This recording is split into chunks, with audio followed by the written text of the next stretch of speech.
merci d'être resté avec nous. C'est une des pathologies psychiques les plus répandues dans le monde, en progression constante et encore insuffisamment prise en charge.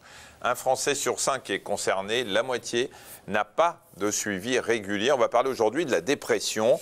Alors, on peut parler d'état dépressif quand persistent des signes comme la tristesse, l'abattement, l'absence de motivation, la perte d'appétit ou encore les troubles du sommeil. Il reste à comprendre ce qui déclenche un tel état. Alors, sur un plan purement neurologique, le cerveau apporte une partie de la réponse. De manière générale, plusieurs régions du cerveau d'une personne déprimée sont moins actives que chez une personne en pleine forme. On va vous montrer ces zones cérébrales qui participent justement à la régulation de l'humeur. Et la plupart sont localisées au niveau de ce qu'on appelle le système limbique. Des zones qui vont recevoir des signaux sous forme d'influx nerveux. Et l'influx va se propager à travers des messagers chimiques, parmi eux sérotonine, noradrénaline et dopamine. Alors pour simplifier, on va regarder ce qui se passe entre deux neurones, voilà, d'une de ces régions. Voilà, on remet à zéro. Alors, qu'est-ce qui se passe? Vous connaissez, voici, on va schématiser deux neurones. Pour que l'influx nerveux passe à l'autre, eh bien, il va libérer, dès qu'il arrive, des petits récepteurs dans cet espace, des récepteurs qui vont aller stimuler le récepteur et ainsi faire passer le message en face. Dans la dépression, les médiateurs sont recaptés par le premier neurone, ce qui fait que le message ne passe pas. Alors quand ça se passe dans le cerveau, dans la zone qui est responsable de la gestion de nos émotions négatives, il n'y a pas d'activation, donc les émotions négatives vont prendre le dessus et c'est là qu'on peut tomber, comme on dit, dans la dépression. Certains antidépresseurs interviennent justement à ce niveau en rétablissant le frein qui a été levé. Mais la dépression ne se résume pas à une baisse d'activité de certaines zones du cerveau. C'est bien plus complexe et les médicaments seuls ne sont pas suffisants. On va en parler avec nos invités. Pour répondre à vos questions, le docteur Antoine Delcul, bonjour. Bonjour. Vous êtes psychiatre à l'hôpital de la Pitié-Salpêtrière à Paris et chercheur à l'Institut du cerveau et de la moelle épinière également à la Pitié-Salpêtrière. Et on accueille Gilles Molinier. Bonjour Gilles. Bonjour. Alors vous avez quand même un passé lourd de dépression. Le premier épisode remonte à vos 20 ans, c'est ça? À peu près, oui. Ouais. Dans la vingtaine d'années. Moi, j'ai une enfance relativement difficile, donc je pense que c'est une résultante de ceci. Et à l'âge de 25 ans, là, j'ai vraiment une grosse chute où j'ai fait une dépression qui a duré vraiment 15 ans, très très profonde. Et vous avez commencé à être soigné à quel âge, à être pris en charge pour une dépression à partir de quel âge? Ça fait 24 ans à 21 ans. Ouais. D'emblée, on vous a donné des antidépresseurs? Depuis 24 ans, je prends antidépresseurs, psychotropes en tout genre, anxiolytiques, tranquillisants, somnifères. Sans pause dans les traitements? Depuis 24 ans, vous prenez des traitements? Non, au contraire, j'augmente. D'accord. Et vous êtes suivi par un psychiatre, pareil, depuis cette époque-là? J'ai changé à plusieurs reprises de psychiatre. Là, depuis 10 ans, je suis suivi par le même, donc je suis très content. Mais ça va mieux actuellement. Mais bon, mais malgré ces traitements, quand même, vous avez connu des épisodes particulièrement sévères. Oui, les traitements ne m'aidaient pas beaucoup. Oui. Pardon, quels sont les symptômes au départ? On va monter progressivement pour voir ce que vous ressentez aujourd'hui, mais au départ, quand vous avez 20-21 ans, quels sont les symptômes de ce début de dépression? Aucun goût à rien, déprimé, des idées noires. Je vous dis, en 93, j'ai subi une rupture, et là, ça a été la descente aux enfers qui a duré 15 ans. Et aucun goût à rien, aucun courage, rien que se lever le matin, c'était qu'une chose, j'attendais le soir pour me recoucher. Et quand vous subissez une rupture comme ça, sentimentale, je pense, et que vous plongez, alors les ruptures font mal à tout le monde, mais au bout d'un moment, on arrive à remonter la pente, vous la remontez pas à cause de votre enfance ou Oui, voilà, je mets ça sur le dos de ce qui m'arrivait dans mon enfance et mon adolescence, c'est-à-dire que j'ai été le souffre-douleur, justement c'est l'actualité aujourd'hui, j'ai été le souffre-douleur de mes camarades de toujours, de tout petit jusqu'à mes 18 ans, jusqu'à mon bac. J'ai jamais su ce que c'était d'avoir un ami, et vraiment, bon, souffre-douleur avec tout ce qu'on peut imaginer, j'ai vécu l'enfer. Donc le rejet, et cette rupture, ça a été encore un rejet. Et je l'ai mal vécu. Donc un élément déclencheur sur un passé qui était déjà très lourd. Et justement, puisqu'on parle du fait qu'il n'y a pas que les traitements médicamenteux, vous avez été pris en charge, vous avez une psychothérapie, vous avez... Oui, j'ai une psychothérapie depuis plus de 20 ans. Et ça n'a pas suffi à... Traitement, depuis quelques années ça va mieux, mais ça a été un peu long, il a fallu que je me donne un peu de courage. Mais c'est pas toujours évident quand on est en dépression de se donner du courage. C'est même le moins évident, ça c'est sûr. Alors, justement, juste sur le cas de Gilles, c'est intéressant parce qu'il y a un passé un peu lourd, enfin très lourd même dans son enfance, et puis un élément déclenchant. Est-ce que s'il n'y avait pas eu cet élément, cette rupture, finalement, ce fond dépressif n'aurait jamais vu le jour? Est-ce qu'il faut toujours un élément déclencheur pour ça? Pas forcément. Alors, dans ce que je comprends de l'histoire de Gilles, il a construit une personnalité fragile, en tout cas avec des points de fragilité, et où finalement il a en tout cas appris à souffrir et d'une certaine manière à avoir des difficultés à sortir de cette souffrance. L'événement de vie dont il parle, à un moment donné, fait qu'il doit s'adapter à la fois psychologiquement, affectivement, émotionnellement. Et ce qu'on peut dire, c'est que du fait d'une personnalité, en tout cas avec des mécanismes de défense qui sont dépassés, il développe cette dépression. Après, on sait que il peut y avoir d'autres facteurs déclencheurs que des épisodes, des événements de vie de type rupture. On sait que des événements même biologiques, des infections, des grossesses, des bouleversements hormonaux peuvent aussi faire basculer. Alors, ce qu'on sait aussi pour la dépression, c'est qu'il y a des formes tellement endogènes qu'il suffit que la lumière baisse un petit peu au mois de novembre et que, accessoirement, on se dérégule au niveau du sommeil pour déclencher une dépression. C'est hormonal et que c'est tout ce qui règle finalement notre vie intérieure. Exactement. Ouais. Alors le regard extérieur est toujours, vous disiez, vous deviez vous donner du courage et on a beaucoup de mal quand on est extérieur à la dépression à comprendre pourquoi on ne se secoue pas. Non, bien sûr, mais je veux dire, c'est que le regard extérieur est toujours difficile. Marie demande, et c'est vraiment un regard extérieur, si on peut se complaire dans la dépression. Alors que c'est une vraie souffrance, la dépression. Est-ce qu'on peut se complaire dans la dépression Est-ce qu'il y a des gens qui ont besoin de ça pour exister ? Moi, je dirais que c'est l'hypothèse vraiment en dernière instance. C'est vraiment des gens qui, par exemple, ont connu 10 ans, 15 ans de dépression, n'ont malheureusement pas pu se construire tant sur le plan social qu'affectif, que professionnel, du fait de cette maladie. Et de fait, la dépression, c'est un peu leur identité. Oui, c'est une personnalité. Bon, mais moi, je dirais que se complaire dans la dépression, moi, je verrais ça plus comme une espèce d'équilibre, d'homéostasie un peu. C'est-à-dire qu'à un moment donné, on est équilibré dans la souffrance et pour des raisons qui probablement ne dépendent pas de la conscience et de la volonté, on n'arrive pas à s'en sortir. C'est plutôt ça la complaisance, mais ça ne serait pas conscient, ce serait plus, on va dire, inconscient. Peut-on guérir d'une dépression et ne plus jamais retomber? Alors Gilles, vous avez dû poser la question, non Oui. À vos médecins que vous avez vus. Qu'est-ce qu'on vous répond? Non, on ne me rend pas grand-chose. Disons que moi, de mon vécu, je sais que ça a été une grosse période de 15 ans, de 93 à 2008. Depuis 2008, ça va mieux, mais je sens qu'il y a encore un peu débat. Je suis fragile, voilà. Ouais. Ça va mieux et ça allait tellement mieux à un moment qu'on m'a baissé les antidépresseurs que je prends par 2. Je suis passé à 1 et là, j'ai ressenti que je redescendais. Vous êtes un peu dépendant des médicaments, on va en parler. Ouais. On va parler des traitements. Mais j'ai toujours cette peur de retomber. On va parler avant d'un autre aspect de la prise en charge, puisque les patients dépressifs se plaignent souvent du mauvais fonctionnement de leur mémoire. Durant la crise, en fait, le cerveau est très ralenti. Il faut beaucoup d'efforts pour retrouver ses capacités cognitives, donc intellectuelles. Et pour aider les malades, une nouvelle technique leur est proposée durant leur hospitalisation. Ça s'appelle la remédiation cognitive. Les résultats sont intéressants. Une étude d'évaluation est en cours dans le service de psychiatrie adulte de l'hôpital de la Pitié-Salpêtrière, en collaboration avec l'Institut du cerveau et de la moelle épinière. Explication Guillaume Morinet, Christian Mignard, Adeline Salapac. Jean-Christophe a été hospitalisé 1 mois pour une dépression. Durant son séjour, on lui a proposé, en plus de son traitement médical, de faire une remédiation cognitive, une sorte de rééducation destinée à améliorer sa mémoire, son attention et son langage, des fonctions souvent altérées par la maladie. Vous allez bien? Ça va, merci. Il a rendez-vous avec son neuropsychologue. J'ai des problèmes de mémoire, notamment ça peut se traduire par des absences de mémorisation en réunion ou voilà, principalement ça, quoi. Donc handicapant dans mon travail. Vous avez fait des exercices cette semaine? Oui, j'ai fait ma demi-heure quotidienne. Bon, on va voir ça ensemble. Oui. Jean-Christophe fait depuis 15 jours des exercices de logique et de mémoire sur un logiciel d'entraînement cérébral grand public. Même si le principe paraît simple, le choix des exercices est adapté aux difficultés des dépressifs. Alors là, vous allez voir apparaître à l'écran 6 figures que vous devrez retenir. Attention, la figure n'apparaît que pendant 8 secondes. Celui-là. Parfait. Fastoche. Les patients déprimés ont généralement des problèmes dits de fonction exécutive. Qu'est-ce que ça veut dire? Ça veut dire qu'ils ont des difficultés pour toutes les tâches très élaborées qui nécessitent la mise en place de stratégies, de planification, d'organisation. Et ce problème de mise en place des stratégies a une répercussion sur leur performance de mémoire.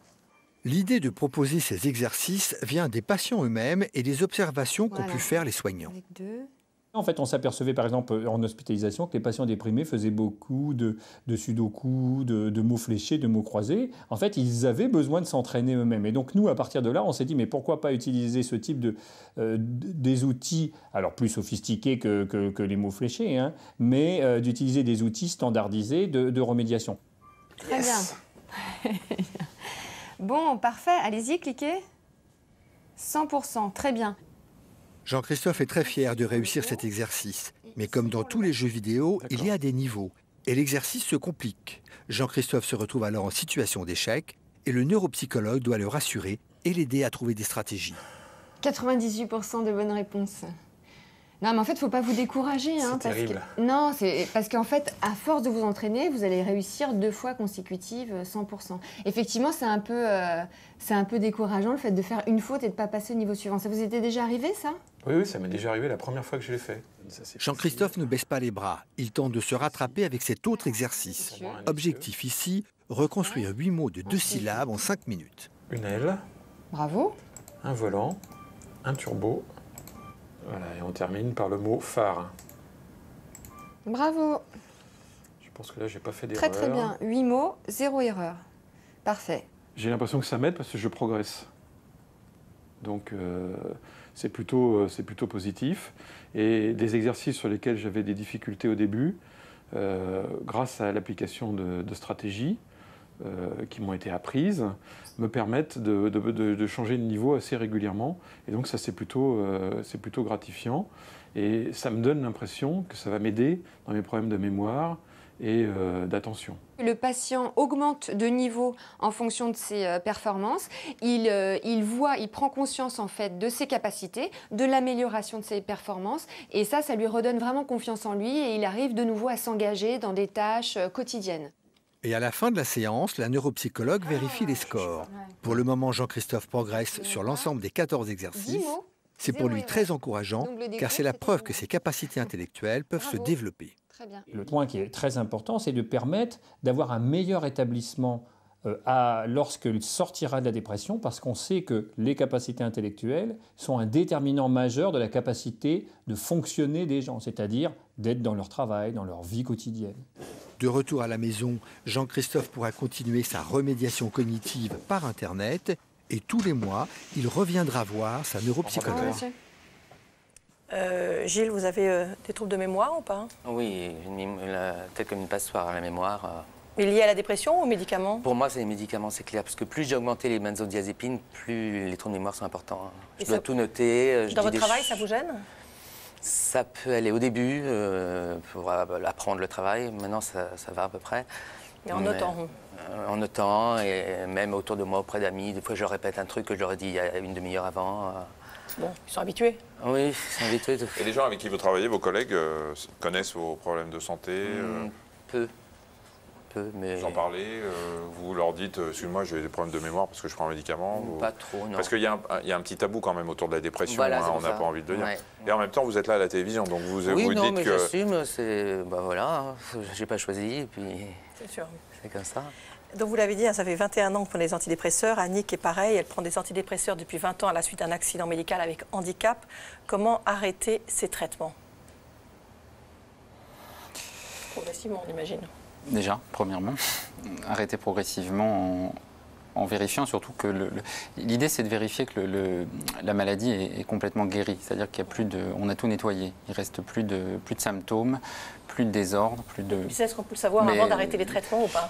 Malheureusement, les seuls outils dont on dispose aujourd'hui sont des outils cliniques, c'est-à-dire que c'est déjà pas mal, hein, c'est-à-dire qu'on écoute le patient, il nous raconte des choses, on a un peu d'expérience, mais ce qu'on aimerait bien avoir, c'est des outils un peu plus entre guillemets objectifs. Pour l'instant, on les a pas. Plus biologiques ou plus.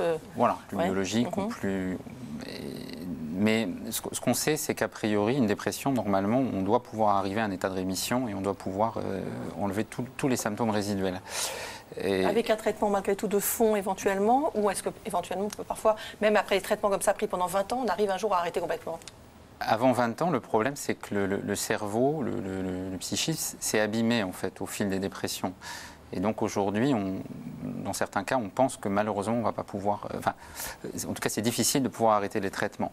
Après, je pense que c'est ce qu'on dit aujourd'hui. Probablement que dans 1 an, dans 2 ans, dans 5 ans, on aura peut-être d'autres stratégies, d'autres médicaments, d'autres techniques, peut-être justement les techniques un peu qui, comme on montrait, c'est-à-dire l'utilisation de plus de stratégies psychologiques, de remédiation cognitive. Peut-être que ça peut aider aussi à cicatriser, à réparer le cerveau. Mais l'enjeu, c'est vraiment le premier épisode dépressif, en tout cas le deuxième ou le troisième. Mais en tout cas, l'idée, c'est d'arriver lorsque, moi je pensais notamment à l'épisode dépressif que vous avez fait à l'âge de, j'ai pas retenu 15 ans ou 21 ans.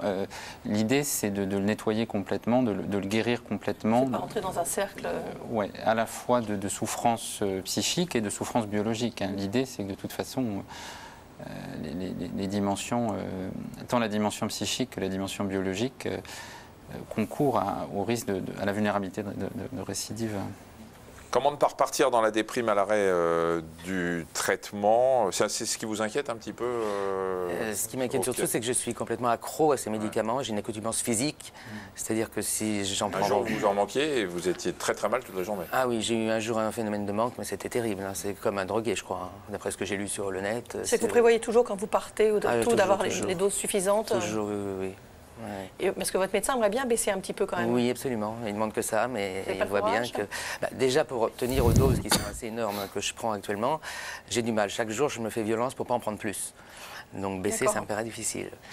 Mais il y a vraiment une accoutumance physique, je crois que c'est connu, aux benzodiazépines, et ça, c'est très dur, quoi. Soigné pour la bipolarité, où puis-je avoir une consultation de stimulation transcrânienne à Paris, demande Nicole. On va regarder de quoi il s'agit, Michel. Oui, c'est une alternative à la sismothérapie. Vous savez ce qu'on appelait l'ancien électrochoc qui a été tellement critiqué. Elle n'a pas encore prouvé scientifiquement sa réelle efficacité, mais elle donnerait de bons résultats pour les malades atteints d'une dépression qui résistent aux médicaments antidépresseurs. Un reportage de Guillaume Morinet et Claude Pavellec. Bernard est bipolaire depuis plus de 10 ans. Il ne peut plus travailler et son quotidien vacille entre des phases d'exaltation et de mélancolie. Pour lui, les périodes de dépression sont de plus en plus longues et de plus en plus difficiles à vivre. Tout ce qu'on vit, c'est comme si on le vivait sous anesthésie locale.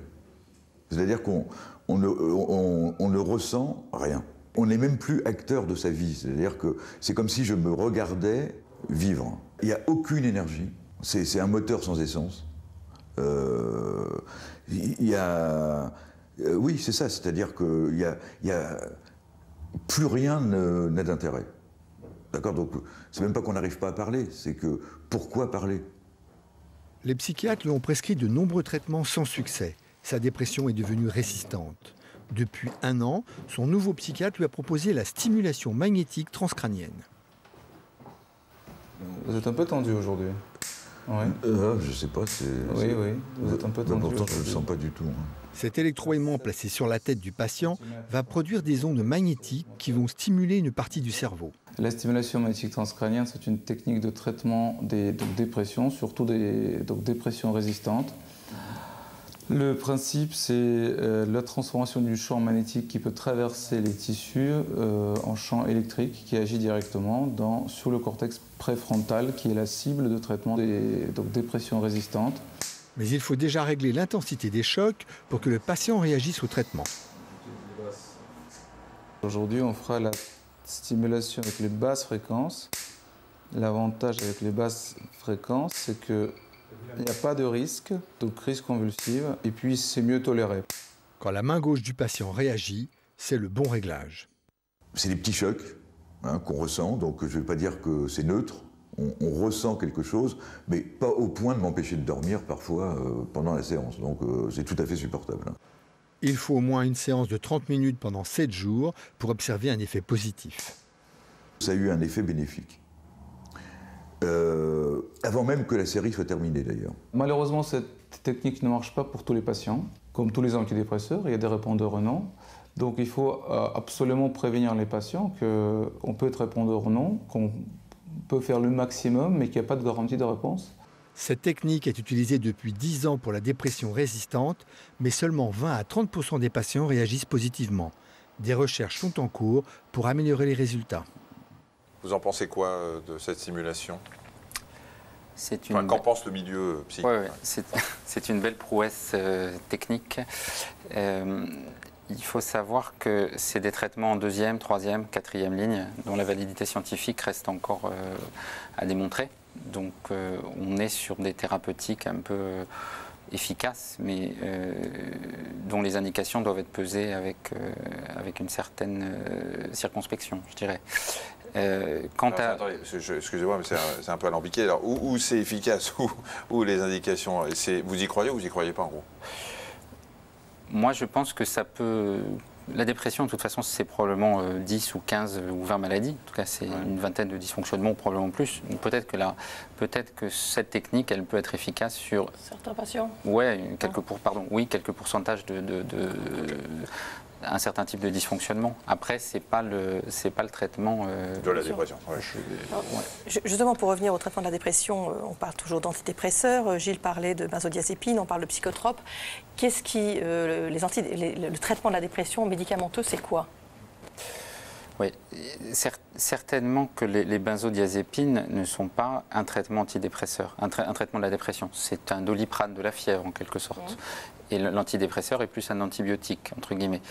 Le problème, je vais répondre à votre question, mais le problème pour monsieur, c'est que probablement qu'il a développé de l'anxiété maladie qui persiste, et qu'aujourd'hui, la façon dont il peut se débarrasser de cette angoisse, c'est d'utiliser les benzodiazépines, avec tous les effets secondaires qui en découlent. Le traitement de antidépresseurs supposés corriger, on va dire, les anomalies biologiques de la dépression, ce sont les antidépresseurs, c'est ce que vous montrez tout à l'heure, c'est-à-dire les inhibiteurs de recapture de la sérotonine, éventuellement des molécules un peu plus complexes ou un peu plus anciennes, qui sont les tricycliques, mais il y a tout le champ aussi de certains régulateurs de l'humeur, le lithium notamment, qui est un produit de plus en plus... Oui, mais dont les effets sont probablement... qui interviennent à plusieurs niveaux, y compris sur la dépression unipolaire d'ailleurs. On ne le dit pas assez souvent, mais le lithium est un produit très intéressant en psychiatrie. Gilles, quand vous voyez un peu l'avenir, vous dites que vous allez arriver à alléger un petit peu ça un jour ou pas? Vous l'espérez? J'ai du mal à le croire maintenant. Ce que j'espère surtout, c'est ne pas redescendre. D'accord. Et les antidépresseurs que je prends sont de la famille dont vous avez parlé, des recapteurs de la sérotonine. Voilà. Parce que tel de que vous êtes, enfin c'est le générique. Tel que vous êtes aujourd'hui, ça va quand même mieux. Ça va mieux, oui. C'est supportable. C'est supportable, alors qu'à une époque, c'était vraiment, comme le disait dans le reportage de monsieur, à quoi bon parler, il n'y avait plus rien qui avait d'intérêt, quoi. Mais vous avez une vie sociale, vous avez des amis, vous avez des gens... J'ai eu une période pendant cette dépression, je n'avais plus de vie sociale du tout, j'étais enfermé chez moi devant la télé, je ne voyais plus personne. Dans le lit. Voilà. Et j'allais juste travailler, ce qui était très difficile parce que mon psychiatre refusait de m'arrêter. Avec le recul, je comprends que c'est pour que j'ai encore une petite vie sociale, quoi, voilà. Mais c'est tout. Et petit à petit, j'ai repris une vie sociale. Maintenant, oui, j'ai des amis, j'ai une vie sociale. Oui. Qui vous aident aussi à lutter contre la dépression. Oui, tout à fait. Ça fait partie du traitement. Oui. Léa demande si on peut sortir d'une dépression sans camisole chimique, donc sans prendre du tout de médicaments. Ou c'est rare?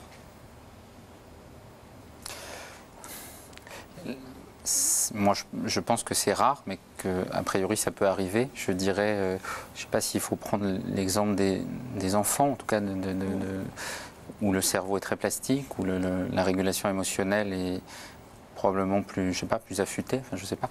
Et donc, chez les enfants, probablement que un premier mouvement dépressif ou certaines réactions émotionnelles qui comportent, on va dire, des symptômes dépressifs, ça peut, s'ils sont bien pris en charge avec une écoute, avec un aménagement éventuellement de l'environnement, ça peut éventuellement...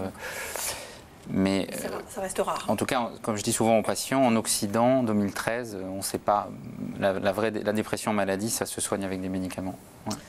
On va continuer d'abord juste un site internet www.france-dépression.org pour tout renseignement complémentaire. Et un chat, Michel? Oui, on va continuer avec notre invité. Vous allez sur allodocteur.fr et dès le générique de fin de cette émission, vous pourrez poser vos questions. Allodocteur.fr, 1 heure pour répondre à toutes vos questions sur la dépression et ses traitements. Gilles, bon courage, on vous souhaite beaucoup. mieux. Merci beaucoup. Demain, dans le docteur, on répondra à toutes vos questions sur les œufs. Tout. Vous saurez tout des œufs, voilà. Enfin, pas cuisine, santé, s'il vous plaît. Et ce soir, donc, on est avec vous à 20h35 en direct sur France 5 pour une enquête de santé consacrée à la grippe, la maladie, le vaccin. C'est cette saison. Comment on pose les questions, Michel? Qu'est-ce qu'on fait? C'est simple. Hein. Il y a plein de moyens. Il y a 41 555, c'est par le portable. Vous avez hashtag santé F5, ça c'est par Twitter. Vous avez france5.fr par Internet et allodocteur.fr sur lequel vous pouvez d'ailleurs revoir les émissions. Vous allez en haut à droite, vous verrez, vous cliquez sur enquête de santé et vous pourrez poser vos questions qui nous en arriveront ce soir. allodocteur.fr. On vous donne rendez-vous à 20h40. 35, Michel. On sera là à 35 si vous voulez venir un petit peu plus tôt. C'est avec plaisir. À tout à l'heure. Au revoir.